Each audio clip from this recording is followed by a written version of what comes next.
जब उन्होंने देखा कि काल के भी महाकाल महादेव अपना त्रिशूल छोड़कर हाथों में चूड़ियां पहन रहे हैं और साड़ी लपेट रहे हैं, पार्वती जी चिल्लाईं, स्वामी, ये क्या अनर्थ है?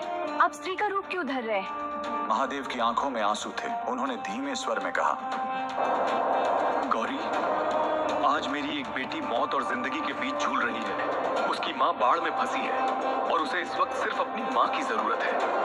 जी हाँ, महादेव एक औरत बनकर एक गर्भवती महिला की डिलीवरी कराने पहुंचे थे। आखिर वो भक्त कौन थी जिसने महादेव को दाई बनने पर मजबूर कर दिया? यह कहानी है दक्षिण भारत की रत्नावती नाम की एक परम शिव भक्त की। वह गर्भवती थी, समय निकट था। उसने अपनी माँ को बुलवाया था, लेकिन तभी कावेरी नदी में भयानक बाढ़ आ गई। उसकी माँ नदी के उस पार फंस गई। इधर रत्नावती को प्रसव पीड़ा शुरू हो गई। आधी रात, बिजली की कड़क, चारों तरफ सन्नाटा। घर में कोई नहीं। वो दर्द से तड़प रही थी और बस एक ही नाम पुकार रही थी, हे महादेव, हे मेरी माँ, मेरी रक्षा करो। कैलाश पर महादेव का आसन डोल गया। माँ पहुंच नहीं सकती थी, इसलिए महादेव ने स्वयं उसकी माँ का रूप धरा। अचानक रत्नावती के घर का दरवाजा धीरे से खुला। सामने उसकी माँ खड़ी थी। उस माँ ने रत्नावती का सिर अपनी गोद में रखा, उसे सहारा दिया। एक कुशल दाई की तरह उसके बच्चे का जन्म करवाया। पूरी रात महादेव एक औरत बनकर अपनी बेटी की सेवा करते रहे। उसे खाना खिलाया, लोरी गाकर सुलाया। सो जा मेरे लाल,